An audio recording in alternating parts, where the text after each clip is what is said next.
what do I mean? He said, what if our money is not enough? I said, we will manage it.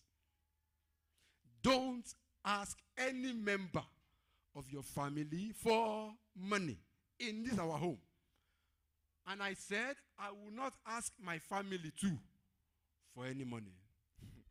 That reminds me of when she was at the hospital, when Pastor Demonadation sent Pastor Bogi to me and said, go and tell Solomon that lady must not die.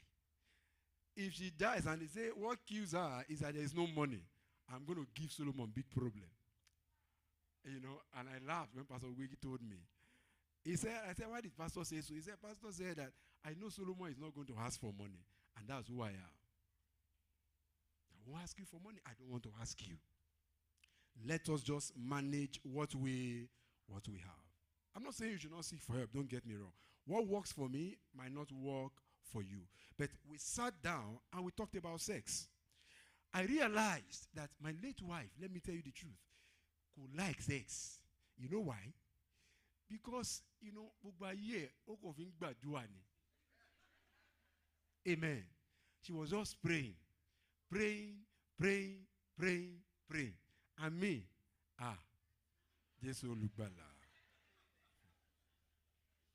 Amen. So, we were two different types of person. And then each time I say, she'll be like, I'm praying now. I said, no, listen.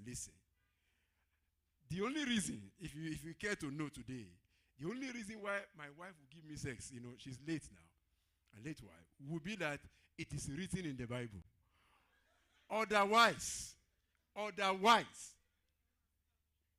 I'm just starve with you. And I didn't blame her. Listen, I enjoyed the fact that she was, specific about certain things to me before we got married. She was specific. And that's why I entered into it. And I didn't cheat on her before she, left this whole world. So what I'm saying in essence is there are things that you must sit down to talk about before you get into that word, into that marriage. Talk critically about it. Somebody said something about sex, and I'm going to say this. It's one of the greatest conflicts in our homes today. And that's one of the things that is causing divorce. Why? Because that woman has gone to watch blue film. And he has seen that man is spending 2 hours on the woman. And then he wants the same thing from his man. I beg you, why would you want your man 2 hours? I'm asking you.